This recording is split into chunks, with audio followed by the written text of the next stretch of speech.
Doctor Doom Marvel का most iconic character है, a brilliant scientist, a master sorcerer and a director of Latveria. जिन्होंने 2024 San Diego comic cone देखा है उन्हें पता होगा कि 2027 की एवेंजर सीक्रेट वॉर्स में डॉक्टर डूम को एज ए विलन कास्ट किया गया है। पर डॉक्टर डूम ही क्यों? डॉक्टर डूम सिर्फ एक विलन नहीं है। अगर मार्वल ने डूम के रिलेटेड सही पत्ते खेले तो वो मैड टाइटन थेनोस से भी बड़ा आइकॉनिक विलन बन सकता है। तो hi guys, this is Vishesh. In today's video we gonna discuss कि why Doctor Doom stand out. Doctor Doom Marvel का एक कैरेक्टर है जो लटवेरिया में पैदा हुआ है और लटवेरिया एक फिक्शनल कंट्री है मार्वल कॉमिक्स की तरफ से। डूम को हमेशा से सत्ता राजपाट पसंद था, पर दूसरे विलन से ऑपोजिट वो जीनियस और विजनरी है। कॉमिक्स में डूम राइवल है फैंटास्टिक फोर के रीड रिचर्ड्स का और कुछ मामलों में एवेंजर्स का भी। डूम की माँ एक सॉर्सरर थी और उसके पिता एक हीलर थे। उनकी मौत के बाद डूम अपने लाइफ में ताकत की तलाश में लग गया, टेक्नोलॉजिकल एंड मिस्ट्रिकल दोनों तरीके से। उसने ऐसा कवच बनाया जो आयरन मैन के कवच को भी टक्कर दे सकता था। जादू में महारत हासिल की जो डॉक्टर स्ट्रेंज को भी चुनौती दे दी। पर डॉक्टर डूम खुद को कभी विलन की तरह नहीं मानता। वो मानता है कि दुनिया को बचाने के लिए वो खुद काफी है और इसलिए मैं इसे पागल घोषित करता हूँ। वो बुरा होने के लिए बुरा नहीं है, वो इसलिए बुरा है क्योंकि उसे लगता है कि यही एकमात्र तरीका है।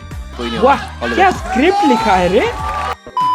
1984 के सीक्रेट वॉर्स कॉमिक में डूम ने मेजर रोल प्ले किया था, पर ये 2015 का जोनाथन हिकमैन का सीक्रेट वॉर था जिसने डूम को गॉड लाइक शोकेस किया था। इस टाइमलाइन में मल्टीवर्स कोलैप्स हो रहा है और डूम जो कुछ बचा है उसे बचाने की जिम्मेदारी लेता है।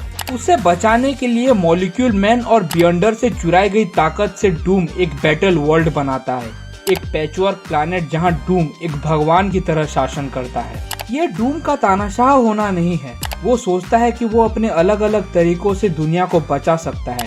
वो मानता है कि अंत ही हर चीज को उसका अर्थ समझाती है और अंत में सब ठीक हो जाता है। वो दुनिया को बचाने के बारे में सोचता जरूर है, पर वो ये नहीं समझ पाता कि वो रियलिटी को अपने अनुसार मोड़ रहा है। अब सबसे बड़ा क्वेश्चन आता है कि डूम को मार्वल एवेंजर सीक्रेट वॉर्स में कैसे लाएगा। एवेंजर फेज 4 मल्टीवर्स सागा में हम multiverse, alternate universe, alternate reality, उस रियलिटी पे घुसपैठ करना जैसे कॉन्सेप्ट पे हम इंट्रोड्यूस हो चुके हैं। आंटमैन एंड द वॉर्प्स क्वांटम मेनिया में हम जान चुके हैं कि कैंग एमसीयू के लिए कितना बड़ा खतरा है। पर क्या हो अगर कैंग सिर्फ एक शुरुआत हो, जहां कैंग का एक्शन मल्टीवर्स को डिस्टेबलाइज कर देता है और डूम इस अपॉर्चुनिटी को अपने कंट्रोल में लेता है। या फिर डूम को मार्वल की new upcoming fantastic four movie से इंट्रोड्यूस किया जा सकता है, रीड रिचर्ड्स के साथ राइवलरी दिखा के।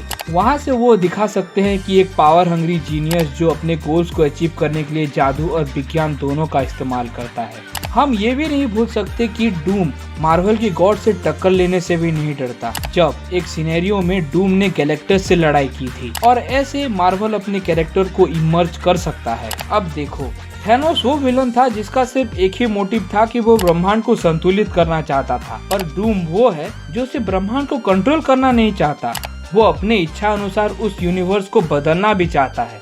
जहाँ थैनोस इन्फिनिटी स्टोन्स पे डिपेंडेंट था, पर वहीं डूम अपने विल पावर, मैनिपुलेशन टेक्निक्स और अपने इंटेलिजेंस पे निर्भर है। डूम की कहानी सिर्फ ताकत के बारे में नहीं है, उसकी कहानी इम्पोर्टेंस और ताकत की कीमत के बारे में है। जहां उसने एक बार कहा था कि वो सिर्फ जीतना नहीं चाहता, वो चाहता है कि लोग उसकी पूजा करें। इसके अलावा जो डूम को ज्यादा एंगेजिंग विलन बनाता है कि वो अपने प्लान्स पर ज्यादा निर्भर नहीं करता, पर वो अपने प्लान्स को एग्जीक्यूट करता है, अपनी मिलिट्री संभालता है, लोगों को यूनाइट करता है, गठबंधन बनाता है और जब उसको सही लगता है वो उनको धोखा दे देता है। गद्दार कहीं का। डॉक्टर डूम सिर्फ एक विलन नहीं है। अगर मार्वल चाहता है एवेंजर सीक्रेट वॉर्स ऑडियंस के लिए गेम चेंजर और उनके लिए प्रॉफिटेबल बने, तो उन्हें डॉक्टर डूम की जरूरत है। चाहे वो एवेंजर से लड़ रहा हो, मल्टीवर्स में हेरफेर कर रहा हो या खुद को भगवान घोषित कर रहा हो। तो तुम्हें क्या लगता है डूम के बारे में? तो ये था वीडियो ऑन द टॉपिक की why Doctor Doom stand out. तो अगले वीडियो में फिर मिलेंगे। Thanks for watching.